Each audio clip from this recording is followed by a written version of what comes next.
Oi, pessoal, tudo bem? Estamos de volta na segunda temporada do podcast Entre Mães. E esse podcast esse primeiro episódio da segunda temporada eu quis começar com duas pessoas muito especiais. Uma delas que passou a gestação comigo e o pós-parto comigo, que foi uma mulher que eu falo que foi meu anjinho, que foi muito inspiradora e me ensinou muita coisa quando eu tive o Joaquim. Então, Vânia, Marcele, muito obrigada por terem aceitado o meu convite. Muito obrigada por estarem aqui hoje. E eu queria começar perguntando um pouquinho de vocês. Quem são vocês? Para as pessoas se conhecerem.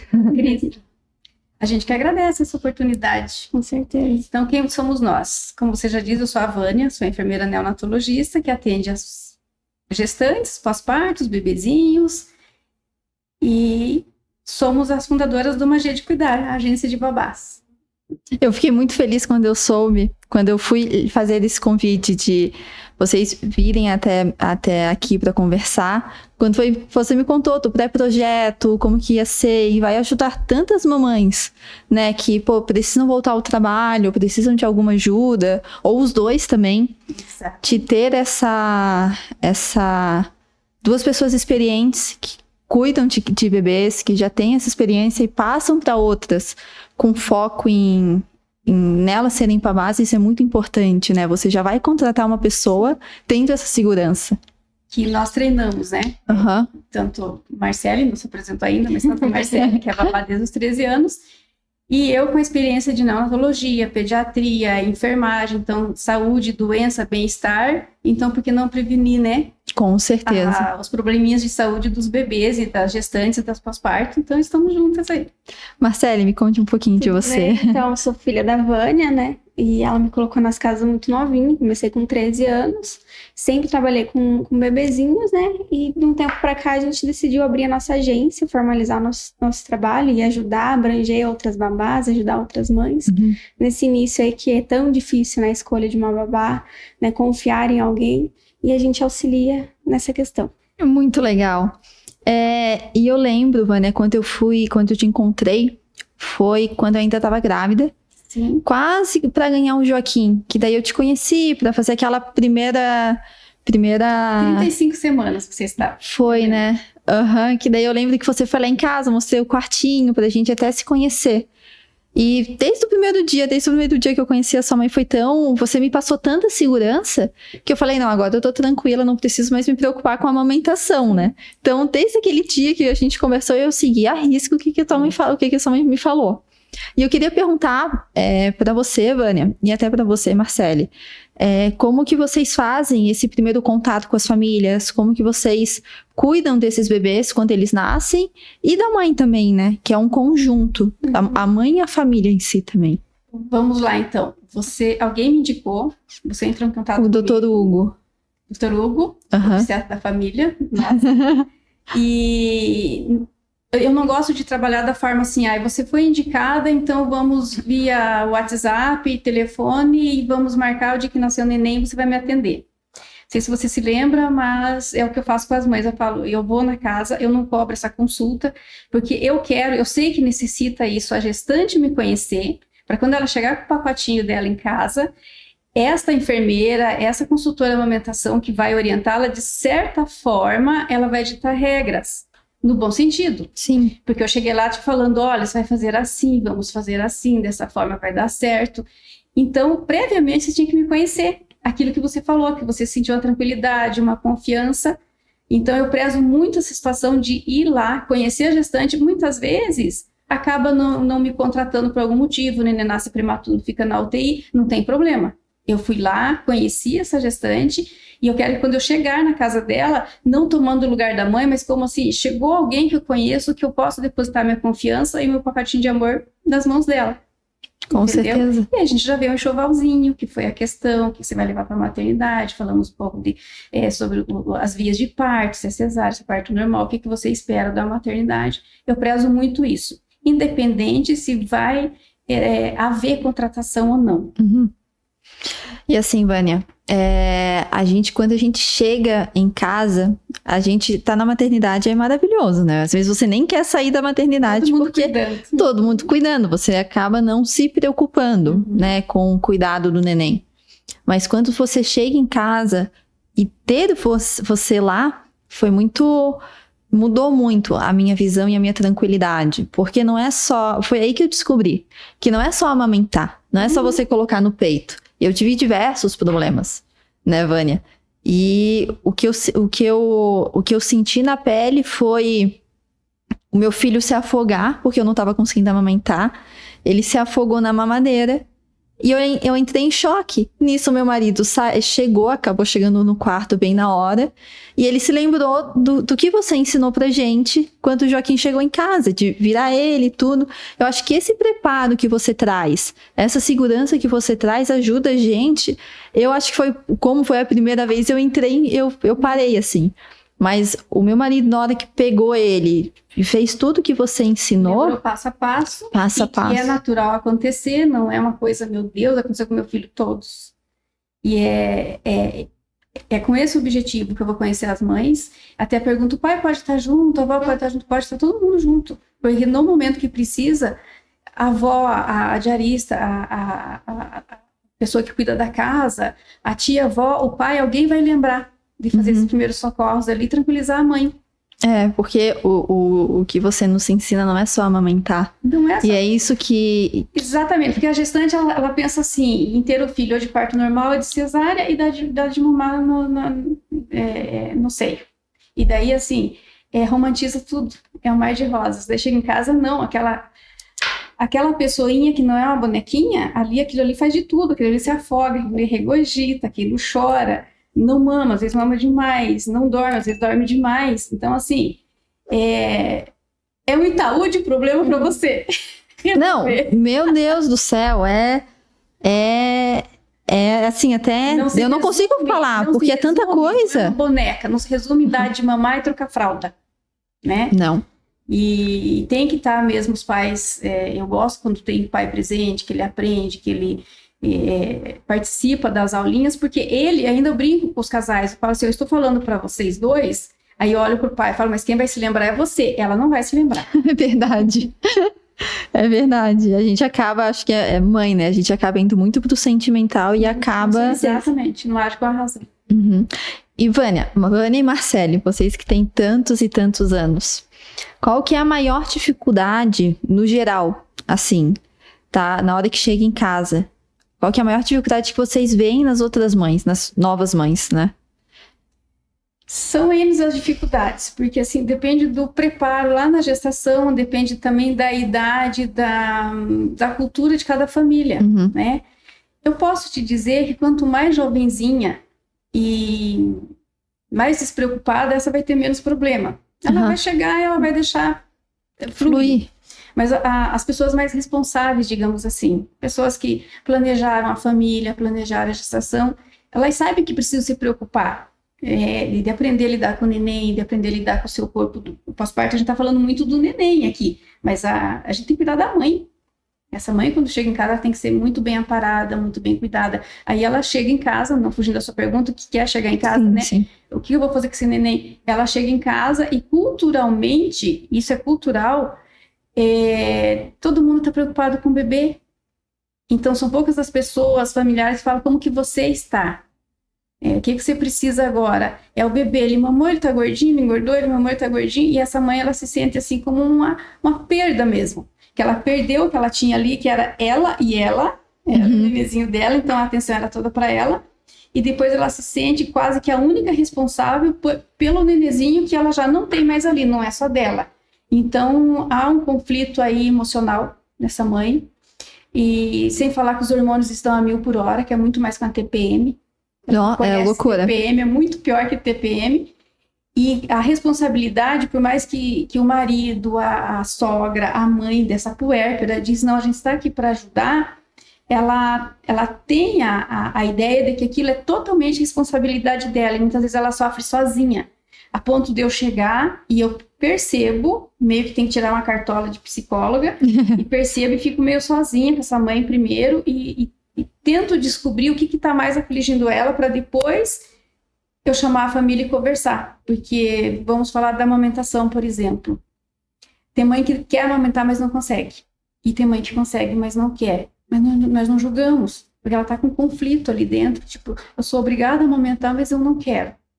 Ou eu sou obrigada a amamentar, mas eu não consigo.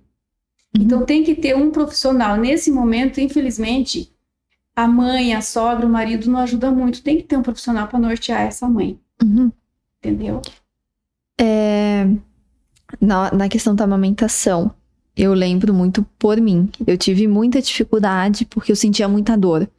E eu tinha muito leite. E aí eu não conseguia porque eu sentia dor. Eu não, sabe? Daí eu via que meu filho não estava ganhando peso. Aí eu lembro até que eu fui no pediatra dele e ele aconselhou outra fórmula. Né? E aí eu queria ver com você a questão do vínculo. Que isso é o que me pegou mais. Como que eu vou criar um vínculo com meu filho se eu não conseguir e não consigo amamentar ele? E vou ter que dar fórmula. Essa é a maior preocupação das mães. Até pegando o gancho da conversa anterior, tem aquelas que, por elas não querem amamentar, mas elas se sentem culpadas, porque, meu Deus, eu não vou criar um vínculo com meu filho. Eu tô atendendo até uma mãe nessa situação. Eu não vou criar vínculo com meu filho porque eu não amamento no peito. Gente, não é desse jeito. Vínculo você cria. Eu vou dar um exemplo aqui. Quem adota não amamenta e ama porque foi lá buscar essa criança. Até quem adota um pet. Ama, dorme junto, abraça. Então, assim, lógico, aleitamento materno, perfeito. O vínculo é maravilhoso. Mas o que a gente tem que pensar para lidar com essas mães, que é assim, no teu caso, por exemplo, você não conseguia amamentar 100%. Dê o que você consegue. Você está criando vínculo. Você põe o nenê, ele suga, digamos que ele mama, ele se sustenta 30%, ele tira de nutrição através do leite materno, através do peito, e o restante é fórmula. Você está criando vínculo. Ah, mas isso eu não consegui nem isso. Não tem problema. Se você der mamar para o seu neném no colo, der a mamadeira de fórmula, ou o leite tirado do peito por algum motivo que não conseguiu dar a mama, você está criando vínculo de qualquer forma. O filho saiu de você, está criando vínculo, até quem adota cria vínculo. Então, assim, é uma coisa que judia muito das mães, né? Você mesmo está relatando. Meu Deus, como que eu vou criar vínculo com meu filho? Criou ou não criou? Com certeza. Você amamentou 100%? Não. Eu amamentei foi 14 dias. Ele é teu grudinho? Meu Deus, ele só sabe falar mamãe. Isso é muito interessante para as gestantes, para as mamães que já tem lá o bebezinho novinho, não consegue amamentar 100%. Gente, você cria vínculo de qualquer forma. Quem adota, cria vínculo. Quem pega o filho da cunhada para cria vínculo, que dirá você que gerou seu filho. Não é porque não mamou 100% no peito que não vai criar vínculo. Eu acho. Aí o exemplo. É verdade. Claro que daí, se você pode lançar mão de recursos, que muitas vezes não consegue 100% porque não tem orientação, que existe N situações. Às vezes tem hipolactemia, não produz leite suficiente, ou tem leite suficiente, mas tem muita sensibilidade na mama, ou o nenezinho, né, briga para pegar no peito. Precisa de ter um profissional ajudando? Precisa. Mas assim, o que precisa mais é a gente compreender essa mãe e trabalhar conforme a necessidade dessa mãe, e sem julgamentos. Porque eu acho que tem a sociedade que pega... Que pega muito, cobra muito. Muito. E ainda eu acho que tem citar ao... acha que tem abertura, né, de acabar julgando uma mãe por não querer amamentar, por não conseguir amamentar. Exatamente. Ou por amamentar até os 3, 4 anos, que existe mães que tem 3, 4... Meu corpo, minhas regras. Entendeu? Necessidade nutritiva não tem até 3 anos, mas assim, eu sempre pergunto para as mães, desde gestante, eu perguntei isso, não sei se você se lembra, o que é para você amamentar? Então, eu quero muito, eu quero assim, demais, se der tudo bem, mais ou menos. Então, a gente tem que respeitar tanto o corpo quanto a mente dessa gestante, dessa puérpera, dessa mãe, né? Se é uma mãe que quer amamentar há 3 anos, é o corpo dela e o filho dela. Sim. Né? Eu costumo dizer, minhas filhas falam que o meu lema é cada escolha tem uma renúncia. Tudo a gente tem que escolher algo e tem que renunciar a algo, né? Mas assim, voltando lá, é o teu corpo, tua mente e tua regra, teu filho, né? Sem julgamentos. Com certeza. A gente está para ajudar. Se tá com dificuldade para amamentar e quer muito, a gente está lá para ajudar. Se não quer amamentar, a gente está lá para ajudar. Uhum. De qualquer forma. E Vânia, o que que você... Vânia e Marcele, o que que vocês aconselham as mães? Não tô conseguindo amamentar o meu filho direito, não tô tendo leite suficiente. O que que vocês aconselham as mães, sabe? Porque eu lembro muito que eu fazia as massagens, sabe? Tudo que você me passava eu fazia. Eu vou falar um pouco, introduzindo aí, né, essa conversa, depois a Marcele também, como mãe, ela pode dar o depoimento dela, ela teve 2 prematuros, né?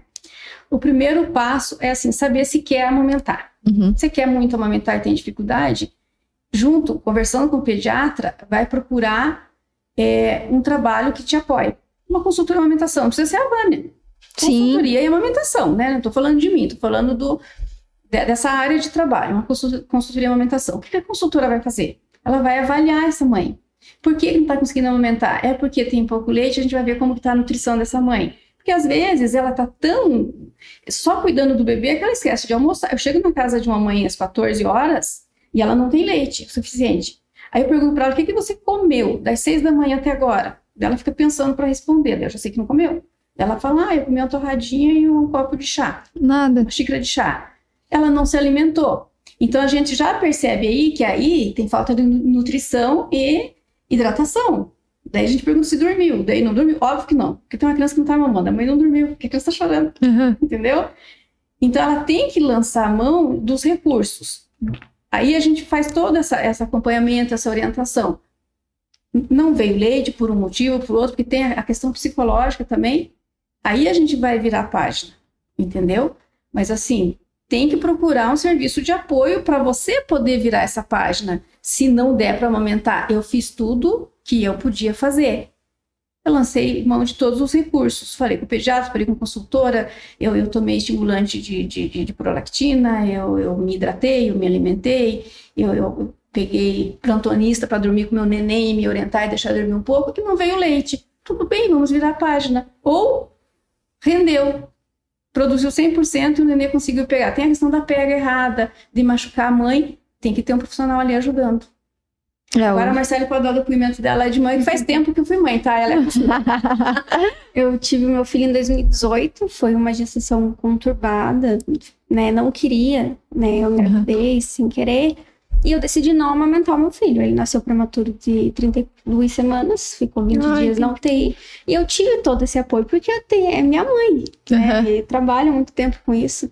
Então, realmente, sentar e conversar e ver o que aquela mãe precisa, o que ela deseja é muito importante. Né? Porque eu tinha leite, eu tinha muito leite. A gente tirava, né, na esgotadeira e eu jogava fora. Meu Deus! Então, assim, eu tinha toda a produção, saía, meu filho pegava super bem, nunca doeu, lá na UTI até oferecia um pouco do seio pra ele, né? Nunca machucou, nunca fez ferida, nada, mas em casa eu falei, não quero, não consigo, não me sinto bem, e a mãe chegou, não, tudo bem, então vamos dar fórmula, vamos ver com o pediatra qual que é a melhor opção de fórmula, e vamos dar fórmula e vida que segue. Então a gente precisa muito entender o que a mãe tá precisando e qual que é o meio que ela tá, né? Eu lembro que o Joaquim eu tirava de bombinha, porque eu não tava conseguindo estar o peito pra ele de tanta dor que eu sentia. Você tinha bastante, e em contrapartida, você tinha muita dor para amamentar. E o que eu falei para você, não sei se você se lembra, amamentar, aleitamento materno, não é só você pôr ele no peito. É você dar o leite materno, já que você tem. Aí você dava o leite materno. A gente tirava, te orientei a tirar, e você dava pro neném. Nossa, era um ciclo, assim, eu conversando com vocês, eu tô me lembrando que eu passava o dia tirando, aí o peito desse tamanho doía muito, porque daí eu tinha que tirar, e ele chegou a empedrar, e também eu tive mastite, né, que eu tive até que tomar antibiótico. A partir do momento que eu tive mastite, pra mim, não deu, eu não consegui, porque a dor era assim... insuportável, eu não conseguia. Que bom que chegamos a esse ponto. É aquilo que eu tô falando. É meu corpo, minha mente e minha regra. Então, assim, até que ponto... Gente, eu não tô falando contra a amamentação, eu sou consultora em amamentação, eu sou enfermeira neonatologista, pediatria. Mas, assim, até que ponto vale a pena tanto sacrifício se não está dando certo? Se você está tendo que extrair leite de 3 em 3 horas, toda aquela coisa de pôr na mamadeira, põe um pouquinho o neném no peito, põe essa... Era estressante ao extremo. Aí faz mastite, com todo o apoio, faz mastite, você tinha uma produção grande de leite, e você não tinha uma boa ejeção de leite. Alguma coisa estava bloqueando ali, por mais que você teve ajuda. Então, até que ponto você tem que ficar tentando? Porque tem que ser prazeroso a maternidade. Se teve um filho, eu falo para as mães, olha para o seu neném, você tem um neném saudável. Então, vamos virar a página. Eu, consultora de amamentação, chego a hora e falo, vamos virar a página. Teu neném é saudável, teu neném tem uma boa absorção de alimentos, seu neném tem um trato gastrointestinal perfeito, ele come, ele elimina. Então, assim, vamos virar a página e vamos ser felizes, vamos curtir o neném, porque senão você passa 3, 4, 6 meses não curtindo o seu neném. Quando você tenta lembrar o final da sua gestação, o puerpério imediato, que é quando você tem o neném, o remoto, que é até 15 dias, você não lembra de mais nada. O que era de bom para você lembrar, você não se lembra. Você lembra só da tortura. Que é, eu sou obrigada a amamentar, eu sou obrigada a amamentar. E ninguém é obrigado a amamentar. A gente tem a obrigação de nutrir nosso filho, nutrir o bebê. E é bem isso. Não deu virar a página e sem Com certeza. Eu até a questão emocional, a minha questão emocional, eu fiquei muito nervosa por eu não estar conseguindo amamentar do jeito que eu pensava. Isso que eu não era uma pessoa que... meu sonho é amamentar. Não era. Eu era assim, se deu, ótimo. Se não deu, paciência, vamos pra fórmula. Mas eu acho que quando eu bati de frente com essa... você não vai conseguir, você está com dor. E aí eu me forçava, daí começou a minha cabeça. E aí eu comecei a ficar nervosa, meu leite começou a diminuir. Eu tive mastite, aí diminuiu mais ainda. Eu mandava mensagem para a Vânia direto. Eu acho que a questão emocional mexe muito com a mãe. A questão emocional é o carro-chefe de tudo. Para você ter um pós-parto melhor possível, que o pós-parto não é gostoso para ninguém. Não vem dizer, ai, que delícia. Não é para ninguém. Seja um parto natural, com muito sofrimento ou com menos sofrimento, chegou lá em períodos possíveis, o neném nasce, ai, que maravilha. Não tem nada de tão maravilhoso assim. Então não dá para romantizar tanto assim. Você tá conhecendo uma pessoa, né? É um pós-parto. Você fala para as gestantes, você não se conhece como mãe. E daí pergunta, Vânia, como que vai ser? Eu falo, nós vamos nos conhecer todo mundo. Você vai me conhecer como enfermeira, eu vou te conhecer como mãe, você vai se conhecer como mãe, a gente vai conhecer o seu neném, que a gente não sabe quem é ele ainda. Se ele é calminho, se ele é agitado, a gente não sabe. Então, assim, é tudo novo. Tá todo mundo aprendendo ali. E como a família, essa é a questão da amamentação. Eu sei que a família, como você falou logo no início, é muito importante, desde que chega na maternidade, para criar um ambiente confortável para a mãe e para o bebê. Mas agora, deixando um pouco o bebê de lado, mas como que a família ajudaria nesse caso de não consigo amamentar, ou não quero amamentar, ou eu estou amamentando muito, mas estou começando a ficar nervosa com alguma outra coisa? Como que a família consegue ajudar essa mãe a não entrar em parafuso, né? Não entrar em pânico. Se não tem mãe que não tem condição de contratar uma consultora de amamentação, uma enfermeira neonatologista, uma profissional que vai lá estar direcionando essa mãe para tudo, para que daí vier, tipo, amamentar ou não amamentar, o bebê dormir do lado da cama da mãe, dormir no quartinho dele com a babá eletrônica, enfim. Mas essa mãe, ela tem que eleger a pessoa, geralmente é uma mulher, mas nada contra, se ela eleger o pai dela, que ela confia mais, eleger a pessoa de maior confiança dela. Aquela pessoa que ela consegue expor todo o sentimento dela e essa pessoa vai compreender. Muitas vezes é a mãe, eu atendo pós-parto, que ela escolhe a sogra, que ela escolhe a irmã mais velha, que ela escolhe a cunhada. Então, a mãe, tem que eleger para ser a sua doula, digamos assim, a sua ama, para estar ali com ela, encorajando e orientando para tudo, tipo assim, aceitando os conflitos e orientando essa mãe, sem estar julgando. Nossa, mas a fulana teve cesariana e não ficou que nem você. Aí que fulana amamentava sangrando e não ficou que nem você. Não é uma pessoa dessa que a puérpera precisa. E tem sempre uma pessoa dessa ao redor, né? Sempre. Tem que procurar, tem. Não, eu me lembro, eu ouvi assim, mas ele ele não vai ter saúde porque ele tá tomando fórmula, ele toma a mão no peito. Isso me doeu tanto. Eu cheguei em casa, eu fui pro quarto, eu chorava. Eu não conseguia expor o que eu sentia. Então, você, é difícil, quem sabe do segundo, você tem que eleger assim, quem que eu vou ouvir? Quem que eu confio? Né? Muitas vezes nem é a própria mãe. Sim. Da puérpera. Às vezes é uma amiga. Quem que eu vou ouvir? Para quem que eu vou contar para ela que estou sentindo? Porque o que eu pego nas casas, nas residências? As mães acuadas.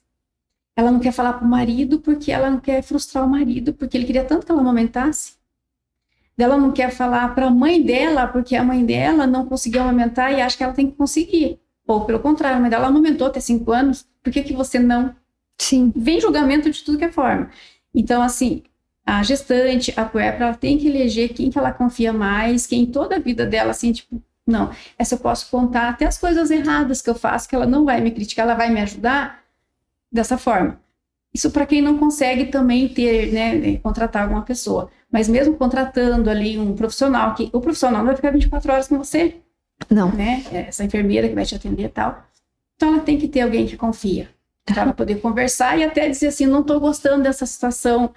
A puérpera chora de felicidade e chora de desespero. E nem ela sabe porque ela está fazendo isso. Não, eu chorava, não sabia por que eu estava chorando. Eu fico muito com as mães, assim, porque eu faço plantões, eu vou, assim, às vezes uma semana, todas as noites.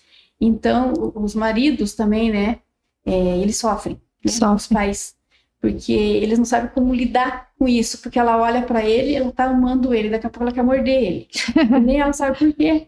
Aí eu tô ali, eu tenho bastante exemplos, assim, claro, a gente nem vai ficar citando nomes aqui, mas assim, poxa, Vânia, você salvou nosso casamento, porque, tipo, tava assim, cheguei um dia, tinha um casal se matando por causa de nada, porque ela tava no pós-parto, gente, é pior que TPM. E ele, o organismo masculino entende de uma forma, compreende de uma forma a paternidade e a mãe de outra. Ele estava deslumbrado com a filhinha dele.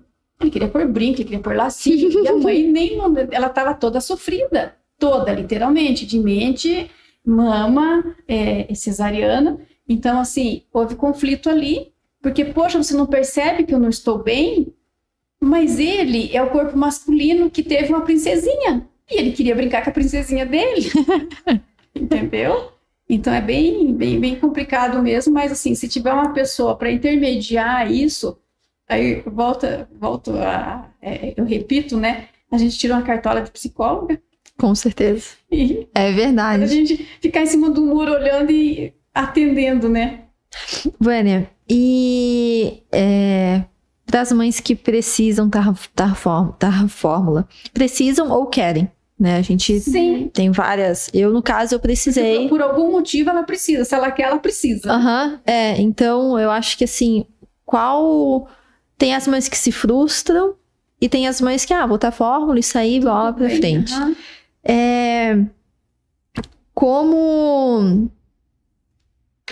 um conselho que você daria para essas duas mães, sabe? As que querem, mas que ao mesmo tempo tem aquela insegurança de, será que a fórmula vai nutrir o meu filho como precisa? Cólica. Né?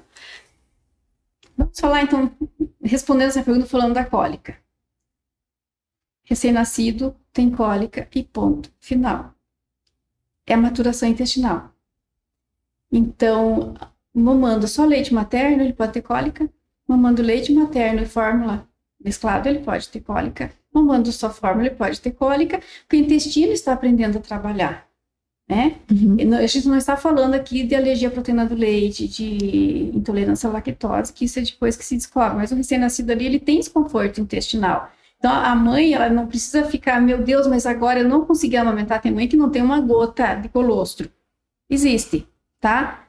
É feito tudo. Alimentação, hidratação, repouso, estímulos, massagem, e não vem o leite, né?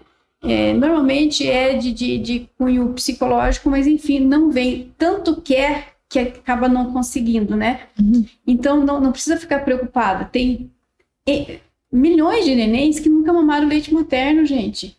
E tá mais saudável do que muitos que mamaram. Não estou falando contra o leite materno de novo. Eu tenho 6 netos. Né? Vai inteirar o 7º. De todos os netos, a única que nasceu de parto normal e que mamou no peito até 2 anos é a que ficou internada no primeiro ano de vida e é a que teve mais problema de saúde. Entendeu? Estou falando que é porque ela mamou no peito? Não. E porque foi parto natural? Não. Eu estou falando que não... Que é relativo. Entendeu? Que é relativo. É relativo. Tem criança que nasce com algum problema de saúde, entendeu? Então, assim, não precisa pensar porque não amamentou 100% ou não deu uma gota de colostro que o seu filho vai mamar sua fórmula e não vai ser saudável. Se fosse assim, não era liberado pela Anvisa, pelo Ministério da Saúde, as fórmulas, né? Sim. Seria um veneno, então não pode comercializar, não pode dar para as crianças. UTI neonatal, você entra em UTI neonatal, as crianças são nutridas. Claro, se a mãe está produzindo colostro, elas tomam lá, elas recebem o colostro da mãe. Muitas vezes é mesclado, recebe 2 ml de colostro e 30 ml de fórmula, porque eles precisam sobreviver, eles precisam se alimentar. Paralelo a você querer muito amamentar e não conseguir, tem uma criança que precisa ser nutrida. E, Vânia, e qual que é o pior mito que vocês podem falar pra mim, Cris? A pior coisa que eu já ouvi falar sobre uma alimentação é isso e isso é mentira, sabe? Meu leite é fraco. Esse é o Eu pior. sabia que você ia me falar isso. Esse é o pior. Então vamos lá. Se eu preciso tomar essa caneca cheia de leite, de seja lá o que for, de algo nutritivo, um líquido nutritivo, se eu preciso tomar ele cheia para eu me nutrir, eu preciso tomar em quantidade de ml X para eu me nutrir. Se eu tomar esse tantinho aqui, eu me nutrir? Não. Então, o meu leite não é fraco, eu tenho pouco leite. Entendi. Se você aumentar a produção, esse leite vai sustentar seu neném. Por que daí toma fórmula, o nenê dorme 3, 4 horas? Porque se, por exemplo, se o nenê precisava de 60 ml de 3 em 3 horas e a mãe produz 30, o leite dela não é fraco, foi insuficiente. Ele não comeu o que ele precisava. Daí dei fórmula e dormiu, fórmula então é mais forte, meu leite é fraco. Não, você não tinha o suficiente para ele comer. Então o pior mito é esse, meu leite é fraco. Não tem leite fraco. Tem produção baixa de leite. Não, eu me lembro quando eu dei a fórmula pro Joaquim, ele dormiu assim.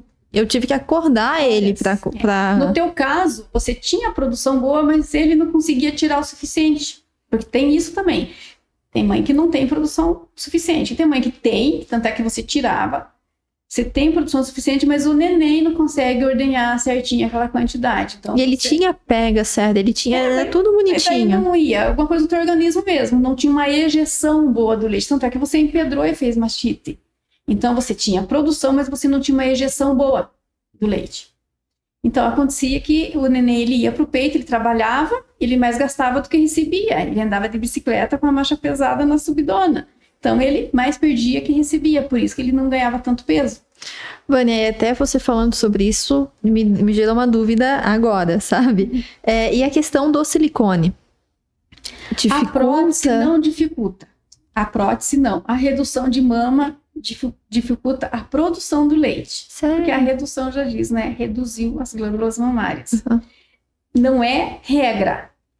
Assim, em 20 anos que eu atendo, 2 mães que tiveram redução de mama e que tiveram muito leite. Então, essa, se não tivesse feito redução de mama, ela ia ter leite para 4 gêmeos, né? Porque essas mães tiveram para o seu neném, né? Só um bebezinho, não era gêmeo, e sobrava leite, entendeu? Deus. Não é regra, mas assim, dificulta sim a produção, tá? Outra coisa que pode acontecer, não vou me aprofundar muito, porque eu não sou cirurgiã plástica, mas assim, se mexer muito na areola, aí vai para casa, daí rompe, faz deiscência de sutura, que é abrir os pontinhos, volta no cirurgião, tem que costurar tudo de novo. Se começar a mexer muito na areola, o que acontece? Você até produz leite, só que não sai. Só que daí interrompeu os ductos de tanto ter que mexer ali, tipo, fazer cirurgia em cima de cirurgia, usa cautério, pode cauterizar os ductos de leite. Aonde sai leitinhos? Condutores, né? Então acaba que já atendi mães que tava com a mama muito, muito mega cheia e não saía. E não era falta de massagem, entende? Até a pediatra me ligou e falou, Vânia, vai atender essa paciente lá, porque assim, eu tô achando que é por causa da redução. Fui lá e realmente, você pode fazer o que você quiser, pode pôr extratora. Não sai. Do além, assim. a extratora Power. Não sai porque não tem ducto para sair. O que você vai fazer nesse momento? Você vai mandar a mãe para um centro cirúrgico para abrir os ductos de leite? Não. Ela está num pós-parto cheio de leite. O que tem que fazer, infelizmente? Tomar uma medicação para secar o leite, gente. Eu tive que tomar. Você vai produzir e não sai? Então, não sei. Você tem prótese? Eu tenho, mas foi por baixo, Foi então por não baixo, tem... mas a gente não sabe se na hora ali não... Ah, um entendi. ductozinho, Aham. né? Não posso, assim, tipo, falar pra você, isso acontece. É, com certeza, Mas se a mas... gente for pensar na anatomia, for pensar... Eu tô falando até por mim. Faz 6 meses que eu fiz uma cirurgia e deu meio ruim. Aí eu pensei, e se eu fosse amamentar? Sim. Porque daí, e mexe e costura, e abre de novo, e mexe e costura. Como é que fica depois? Nossa, porque eu depois que eu amamentei, até uma conhecida do meu marido falou que o marido dela falou que a mulher não conseguiu amamentar e o pediatra disse que foi por conta do silicone dela. Aí até a gente conversando me deu essa dúvida. Si, a prótese em si, ela colocada, ela recém-colocada, não tem problema, mas acontece dela encapsular, acontece dela virar. Já peguei mãe também, dela achar que ela estava empedrada. Quando eu cheguei com o papá, falei, não, ela nem tinha leite, assim.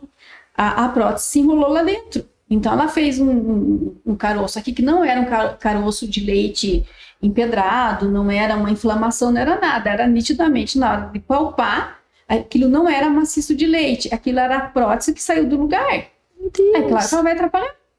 Com certeza. Então, tem N situações, assim, né? Por isso que eu tô falando, assim, senão os cirurgiões plásticos vão né? Mas, assim, não é que a prótese atrapalha a redução de mama, mas tem que se rever tudo isso até quando você engravida. Você que eu tô falando em geral, né? As gestantes que faz tempinho que pôs, que não foi fazer uma revisão, ir lá no cirurgião, fazer uma ecografia da mama e ver como que tá essa prótese, como que estão esses ductos de leite, para depois não ter esse problemão, porque amamentar, ser uma puérpera não é fácil. E se tiver, então, algo que está atrapalhando além da fisiologia, nossa, fica bem mais difícil, né? E vem a frustração mesmo. E vem o arrependimento. Culpa. Por que eu coloquei prótese? Por que eu fiz redução de mama? E às vezes não é porque fez, é porque não fez uma revisão, às vezes já era hora de trocar. Não fez uma ecografia antes. E claro, eu entendo também. Tipo, nem tá esperando engravidar. Engravidou, tem tanta coisa na cabeça, um enxovalzinho. Às vezes fica de repouso. Tem muitas mães que tem que ficar de repouso meses, não pode nem ir na esquina, porque senão vai ter um parto prematuro. E acaba que essa situação fica para trás. Aí quando chega na hora H, com certeza, tem problema. E como que também você vai chegar, tanto o pediatra como a enfermeira, a Vânia, vai dizer assim, olha, por causa da prótese. Então, a gente vai trabalhar da maneira que a gente consegue e vai chegar um momento que vai ter que virar a página. E depois falar, daí você consulta com o teu mastologista, você consulta com o cirurgião plástico, vai fazer uma ecografia, vai ver como que está aí, para ver se você precisa mudar alguma coisa. Ah, entendi. Agora eu queria conversar um pouco sobre o projeto de vocês, que eu fiquei muito feliz quando eu soube. Isso eu vou deixar para a Marcele. Então vamos lá, Marcele. Então, a gente fundou, né, a Magia de Cuidar, né, com esse nome já, porque a gente pensa no cuidado da mãe, do bebê, né, de toda aquela família que precisa do acompanhamento. Então, a gente faz esse acompanhamento desde a gestante até precisar, né. Então, a família, a mãe entra em contato com a mãe vai lá, faz a consulta dela, o nenenzinho nasce, a mãe vai aos primeiros dias. A partir daqueles primeiros dias, a mãe já tá avaliando aquela família, né, qual que é a necessidade. A mãe, no caso, é a enfermeira Vânia. A minha pessoal, a mãe é a Vânia. É a mãe do neném. Ela avalia o perfil daquela família, as necessidades, e com isso, né, a gente já avalia as babás, as candidatas, para fazer um match entre família e babá. E assim, É quase um Tinder, assim. O Tinder das famílias. Gostei, não gostei. E assim, ó, por exemplo, eu tenho uma amiga minha que teve neném agora, vai voltar a trabalhar daqui 2 meses, e tá sem mamar. Eu posso indicar vocês, sim, e aí, por mais que vocês não conheçam ela, não tenham essa afinidade já, né? Quando em contato com a gente, normalmente ela vai falar, olha, foi a minha amiga Crisla que indicou vocês, a gente tem um questionário para mandar para elas, e a gente fala também, conversa com ela, qual que é a tua necessidade, conta para mim, que idade tem sua criança, região que você mora, De que horas a que horas você precisa dessa babá, se é diurno, se é noturno, se é mensalista, se é freelance, entendeu? Uhum. A gente pega todo o perfil. E quando a gente tá conversando com a mãe, por mais que eu não conheça, eu tô conversando com a mãe, eu já tô ali, a gente já tá traçando o perfil dessa família, dessa mãe, qual é a necessidade e o perfil dela, já no conversar. Muitas vezes a gente faz chamada de vídeo, a gente conversa por áudio, a gente conversa. São muitas conversas até eu encontrar a babá perfeita para ela. Por isso que a gente brinca que parece um Tinder, porque daí a gente faz essa mediação. Tipo, é a Crisla que ela mora no Moçunguê, mora ainda? Mora ainda. Mora no Moçunguê, que daí a gente não vai indicar uma babá que mora em 4 Barras. Claro. Começa aí. Que região você mora? Que idade tem sua criança? Sua criança, se é bebê, sua criança mama sua mamadeira, mama no peito, já está em introdução alimentar. E a gente sabe. Entendi. Que a gente vai indicar. E pra minha babá, eu posso marcar, por exemplo, um final de semana que eu sei que a gente até tentar conseguir conversar, vocês tiveram vários finais de semana de treinamento, né? Uhum. Eu posso fazer um treinamento com ela, por exemplo, um final de semana ela vai até vocês fazem todo aquele treinamento de primeiros socorros. O que eu achei muito legal é como tá num banho no neném, né? Porque o banho no hospital não é um banho propriamente dito, porque você nem encosta na criança. Eu não cheguei nem a encostar no Joaquim, eu só vi a mulher fazer e quando eu fui pegar o Joaquim pra dar um banho, meu Deus, não sei nem pegar, o que eu tô fazendo? Sabe? Esse banho na maternidade seria o banho chamado banho orientado, que é eu, o profissional, a técnica, enfermagem primeiro, ensinando a mãe dar banho, ensinando os pais. Mas é tão corrido dentro da instituição que são 30 nenéns, então são 30 mães não tem também. como. Então são 60 pessoas, são 30 binômios, que é mãe e filho, para elas cuidarem, orientarem, fazerem relatório, fazer medicação. Então é aquele banho assim, elas não conseguem ensinar. Eu nem condeno, porque eu fui supervisora de maternidade, de berçário, de neonatal. Na medida do possível, eu mesma fazia, né? Eu supervisora falava, não, esse neném, mas era um ou outro, que daí ensinava passo a passo, e todas as mães queriam, né? Porque não dá tempo da equipe fazer isso. Então, o banho que se dá na maternidade não é aquele banho gostoso que se dá em casa. Tem que ensinar mesmo. E não adianta ensinar na boneca, tá? Ensinar com o neném, que o neném faz cocô na água. O neném chora. Né? O neném chora, o neném é molinho. Então, você tem que ensinar com material de apoio que é o neném. Não, o que eu sempre, toda vida que eu vejo alguém ao meu redor, no meu Instagram, que tá pra ter neném, eu mando uma mensagem, gente, comprem a redinha da banheira, tá? Foi a primeira coisa que você me falou, eu fui correndo comprar. Aquilo é maravilhoso, porque ele vira uma moeba, né? O neném vira, parece que já é mole, fica mais mole ainda no banho. No curso a gente faz na boneca e fala pras meninas, até a Marcele, dá banho no nenenzinho, a gente dá até na pia do banheiro tranquilamente e eles dormem no banho. Mas um pai ou uma mãe que acabou de trazer o nenenzinho pra casa nunca fez isso, é uma moeba. Não, eu fui dar banho no Joaquim. Primeiro que quem sempre deu banho no Joaquim foi o Felipe. Eu dei o primeiro dia, ele deu o segundo, eu supervisionei. Aí foi indo a terceira, quarta e foi sozinho. Eu fui dar banho no Joaquim, eu acho que depois de 4 meses, sozinha, porque eu não tinha segurança. E foi aquela, nossa, dei banho sozinho hoje. Até hoje, tomei banho com ele. Porque assim, eu tinha tanta insegurança e eu me sentia tão segura no Felipe dar banho nele, que a Vânia ensinou ele, mostrou ele e a babá. Os dois que desde do início deram banho nele. Pai, a gente vai falar vamos falar um pouquinho da paternidade agora. Vamos. A gente fala primeiro a neném, depois a mãe, né? E o pai, coitado, só paga a conta.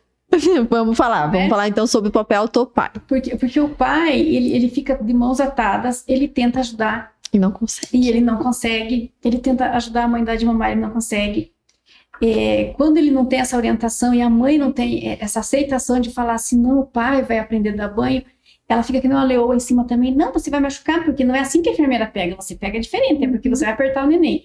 Então, para eles, isso é o que eu percebo no dia a dia, né, na prática. É um divisor de água para eles, porque eles chegam do trabalho, porque alguém tem que trabalhar, né, nesse nível. Em casa, o pai vai. Ele chega do trabalho, a tarefa dele é chegar a dar banho no neném. Esse momento a mãe vai descansar. Às vezes, né? Às vezes ela fica em cima. Eu ficava em cima. Eu ficava com a toalhinha assim. Banho, mas ela fica corrigindo. Às vezes eu penso, nossa, ele segurou o pé. Não vou falar, Crisla. Para eles é assim, daí eles se sentem realmente, tipo, eu tô ajudando, né? Porque a gente não pode esquecer deles também. É verdade. Os pais, hoje em dia, são bem participativos, né? Então, assim, eles têm que ter um lugar ao sol também na paternidade. Não é só pagar a conta. e deixar a cama dele para a criança, né? Porque muitas vezes a criança toma no lugar do pai. Meu Deus, o Joca foi muito assim bonito até... de ver, de verdade. Eu que casei com 17 anos, há mais de 43 anos e tal. Como é diferente a interação do pai com o bebezinho recém-nascido em casa hoje em dia. Tipo, hoje em dia, de 15 anos para cá. Sabe? É bonito de ver. É gostoso, é maravilhoso. Eu tenho até inveja das mães de hoje. Mas é uma coisa atual isso, né? Se a gente for parar pra pensar, que antes era 100% só a mulher, né? Ele era o provedor e, às vezes, né? Às vezes.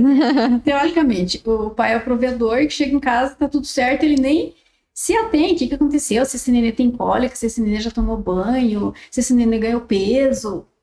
Tava lá o neném, a mulher Só dá um cuidando. beijinho na testa, vai tomar banho. Isso é super importante. Eu que tive o meu marido muito, até hoje, ele é muito presente comigo e com o Joaquim.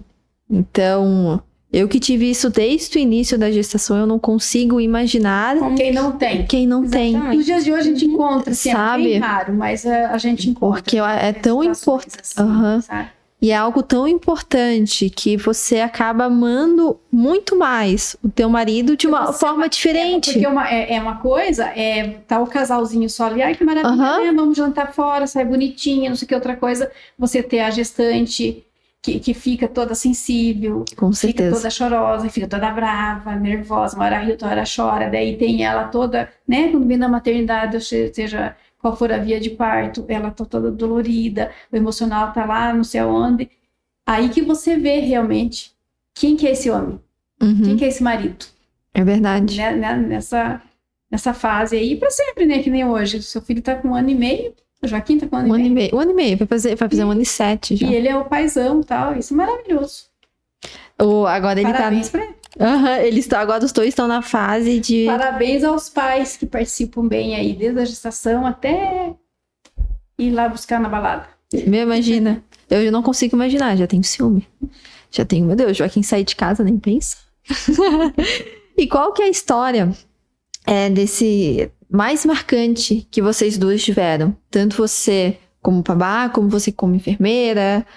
Qual que foi a mais marcante que hoje vocês... Fala marcante de babá. Qual dela? Eu cuidava já de algumas crianças, mas era assim, uma diária, 3 vezes na semana, porque eu comecei com 13 anos, então não era nada muito concreto, né? E eu sempre falei, porque mãe, eu quero ser pediatra, eu quero cuidar de criança, e ela me colocava nas casas, né? Ela chegou pra mim, vai então, essa família que precisa de alguém só durante a tarde, e você consegue depois da aula, eu estudava ainda, vai depois da aula, vai um dia lá e vê se você vai gostar e depois a gente conversa. Aí eu fui, né, fiquei a tarde inteira lá com aquela família, aí eu cheguei em casa e falei, mãe, mas me conta a história desse nenê, porque tem alguma coisa, né, daí que ela foi falar, não, né, ele ficou na UTI lá comigo, né, e até ele não tinha diagnóstico ainda, então a gente não sabia o que ele tinha, mas era um bebezinho que a gente olhava e não tinha alguma coisa ali naquele bebê, né? E daí foi aí que a mãe falou, então vamos trabalhar com isso, vamos fazer isso render. Com os dias do estado, a gente vai contar o milagre, não vai contar o santo, né? Eu trabalhava no UTI neonatal e teve um bebê que ficou lá. E esse bebê era diferente, eu como enfermeira, na época eu tinha 30 anos, eu percebia que esse bebê era diferente dos demais que estavam na UTI neonatal. E a própria equipe não percebia muito. E eu falava, essa criança é diferente. E ele ficou quase 1 mês na UTI. Teve alta. Na hora que a mãe estava feliz, ele já estava no bebê conforto, era meio-dia, assim, ela queria dar tchau para nós da equipe, me chamou, que eu estava sempre ali, eu era supervisora de enfermagem. Eu fui dar tchau para ela, quando eu olhei, o bebê foi em cima de um sofá, ele tinha parado de respirar. Então, para não falar para a mãe, tipo assim, nossa, seu filho parou, eu falei, só um pouquinho, eu vou só ajeitar aqui no bebê conforto, e tirei ele, e só olhei pro pediatra, assim, que era na frente, e dei sinal pro pediatra, e falei assim, eu já volto, deixa eu só ajeitar, e entrei com o neném. E a gente foi reanimar essa criança. Ele Meu voltou pra UTI, Deus. óbvio. Ele ficou mais uma semana na UTI. Tinha parado de respirar, até por causa da posição no bebê conforto. Aham. E porque ele tinha algo que não era fisiologicamente normal nele, Aham. né? Aí essa criança foi embora depois. E foi embora sem diagnóstico. Passou 4 meses, ela ligou lá na UTI para falar comigo e falou assim que ela precisava de uma babá, porque ela estava voltando a trabalhar, mas que os valores do pessoal da enfermagem estavam muito altos, realmente é mais alto, né, com categoria, e que ela não conseguiria pagar se eu tinha alguém para indicar para ela. Eu falei, eu tenho um bem de confiança, eu já era tia, né, e eu vou te indicar essa. Aí eu coloquei, mandei a Marcele lá e tal, e não contei para a Marcele, porque eu queria que ela visse, queria que ela percebesse. Aham. Porque a Marcele, nessas alturas, ela fez faculdade por tabela. Porque eu ia para faculdade, ela ia junto. De Aham. enfermagem. Eu fiz pós-graduação, ela ia junto, ela me ajudava a fazer os trabalhos. Então, assim, queria ser pediatra, eu queria que ela percebesse. E ela Aham. percebeu. Não é, Legal cara, isso. aquela criança não é muito normal. Então, por isso que você perguntou, algo tão marcante, foi isso. E ela soube muito bem lidar com essa situação, né? E foi, tipo, ela não sabia, mas ela estava se preparando para o futuro, porque ela teve 2 prematuros. Os 2 filhos dela foram de 32, 34 semanas, Aham. 1,9 kg, Ai, meu né? Deus. Então ela estava preparada e era uma lady, né? Imagina. E... Pra mim, Ah, Fica tá à vontade, certo. mas Desculpa. não fala. Não, aham. Mas a sua história é marcante. pra mim tem muitos, eu como enfermeira, tem muitos. Uma vez me chamaram, eu não fui para atender essa mãe, mas mandaram mensagem no WhatsApp, você põe um brinco em recém-nascida? Coloco. Então, quando, assim, você tem a tua atividade profissional, eu tenho várias dentro da área de enfermagem, mas eu faço várias atividades. Eu não falei assim, nossa, eu sou consultora de amamentação, sou enfermeira. Eu coloco o brinco. Eu fui lá para colocar brinco. Eu cheguei na casa da pessoa, eu deixei o carro longe, não tinha estacionamento, cheguei, entrei. Quando eu peguei a neném no colo, ela tinha 11 dias de vida. Eu senti que ela estava... Porque 36 anos pegando o nenenzinho de todas as estruturas e tamanho e idade gestacional. Quando eu peguei aquele neném, eu senti que aquele neném era diferente. Tipo, tava muito magrinho. E eu fui furar a orelhinha, a criança com 11 dias, que é recém-nascidinha, até se a gente furar com muito carinho, ela acabou de mamar, ela tá meio que sedadinha, fisiologicamente, por causa do mamar, né, que sobe endorfina e tal. Eu coloquei brinco, ela não chorou. E a avó dessa criança começou a me olhar dentro dos olhos e falar assim, você é enfermeira? Eu, sim, sou enfermeira. É normal o neném não chorar? Eu, o neném chora. É normal o neném não chorar para tomar banho? É normal o neném não mamar? E aquilo foi me dando, porque eu trabalhei a vida inteira profissional dentro de UTI neonatal, salvando bebês. Que chegava de casa, numa situação parecida. Aquilo foi me dando nervoso. Eu perguntei para a mãe, falei, você já pesou o nenê? Já foi ao pediatra? Eu fui ontem no pediatra.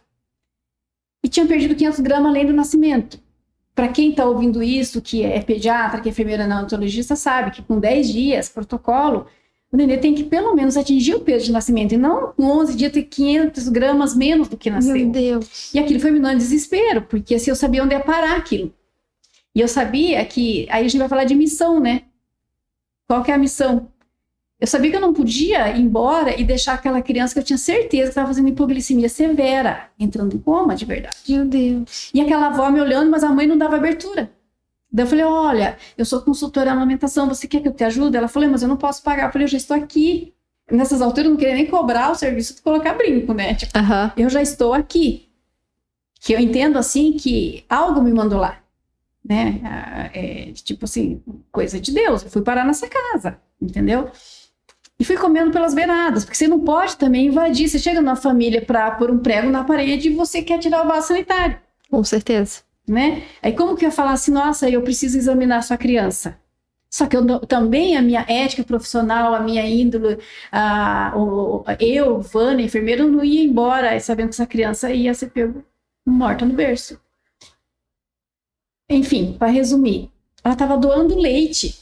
Ela tinha tanto leite que ela estava doando e essa criança estava fazendo hipoglicemia.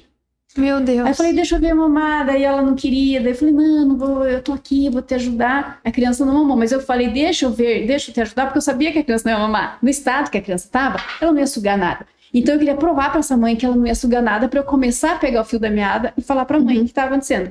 E realmente a criança não mamou. Daí eu falei, então vamos tirar um leitinho e vamos dar para ela na mamadeirinha. A mãe quase me bateu. Normal, a mãe quer amamentar no peito. A mãe falou, não, você vai dar mamadeira? Eu falei, não. Eu vou enfiar a goela abaixo porque, assim, eu acho que o açúcar do sangue dela tá baixo. Porque a gente não fala termos técnicos, né? Enfim, fiz isso. Sem a mãe saber, eu fiz protocolo de UTI. Eu esperei 20 minutos. Porque quando você faz uma criança ingerir leite ou por sonda ou por via oral e ele tiver com hipoglicemia, a glicemia vai subir em 20, 30 minutos. A criança vai abrir o olhinho, vai ficar mais coradinha, mais pertinho. E nada. Essa criança não acordou. Aí eu comecei a insistir um pouco mais. Na minha bolsa, eu carrego bolsa de trabalho, eu carrego o aparelho de ver glicemia. Daí fui de novo comendo pelas beiradas e a avó foi criando confiança, daí a avó fazia mais perguntas, que a avó queria falar, tá morrendo minha neta, mas não podia falar. Meu Deus do céu. A filha dela não deixava. Aí eu falei, olha, realmente o açúcar do sangue do seu nenê tá muito baixinho, que ela nem acordou. Eu furei a orelhinha, ela não acordou, eu dei leitinho agora, ela não acordou. Eu tenho aqui o aparelhinho de ver glicemia, posso? A mãe falou, mas vai furar o pezinho dela? Eu falei, tem que furar. Se você permitir, eu faço. Se você não quiser, não. Aí o pai falou, faz. Aí eu furei. Tava zerado, né? Porque eu queria chegar a esse ponto. Mas entende que eu não podia falar? Com certeza. Mas se a mãe já tava a mãe assim... tocada ali, mandar eu embora. E por outro lado, eu tinha obrigação de fazer alguma coisa. Com certeza. Né? A gente faz um juramento e nem que não tivesse feito o juramento. Não dava para eu ir embora, porque eu não UTI. Quantas vezes a gente recebeu de emergência uma criança assim? E rendeu UTI, realmente. Aí eu falei pro pai, aí o pai já se desesperou. Aí a hora que eu medi a glicemia, eu sou baixinha, né? Eu medi a glicemia, o profissional faz assim, você mede, você olha e depois você fala. Quando eu fui para falar, o pai estava atrás de mim, ele já começou a falar, deu low. Low não tem medida, não tem, né? Aí eu falei, realmente, a sua criança está com hipoglicemia severa, liga para a maternidade onde nasceu a criança. Aí ele ligou para a maternidade de origem, falei com a enfermeira neonatologista, em código, a criança está em coma, mas no nosso código. Meu Deus. Me identifiquei e tal. Enfim, a criança foi para UTI, ficou uma semana lá, com sonda, com soro. Então, assim, uma das histórias, né, que aconteceu, outras também, assim, bem piores, mas uma das histórias é que, graças a Deus, que eu fui lá para pôr brinco numa criança. E essa criança ia ser pego, realmente, morta no berço por hipoglicemia. Imagina. Foi Deus que colocou você lá. Então, a gente tem que entender também, sabe, que nem sempre é só, tipo, a gente não tá falando só de valor de remuneração, né? Claro, é uma vidinha, né? São os valores mesmo, que é empatia, que é trabalhar com amor, que é... não é só pensando ali no que vai receber, né, financeiramente. Com certeza. E agora, na nossa última pergunta, eu queria que vocês deixassem um recado das pessoas que estão assistindo, para as mães que estão assistindo. Se vocês puderem deixar, eu agradeço bastante. Para as mães, para as gestantes que estão assistindo, é assim, a gente espera com todo amor esse bebê, mas estudem bastante.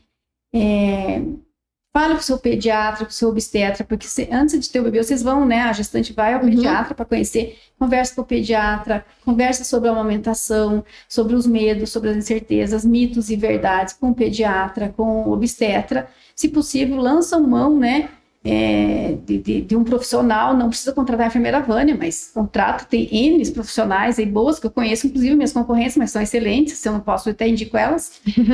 Contrate alguém e conte com a ajuda de quem realmente, assim, você confia que vai te ajudar, né? Não fique assim, tipo, não se recolha a si mesmo, fica sofrendo, eu tenho que amamentar a si mesmo, eu tenho que passar por isso que minha mãe passou, que é tudo muito difícil mesmo, e não precisa ser assim. Dá para ser prazeroso. Eu acho que a gente tem que tornar a maternidade gostosa.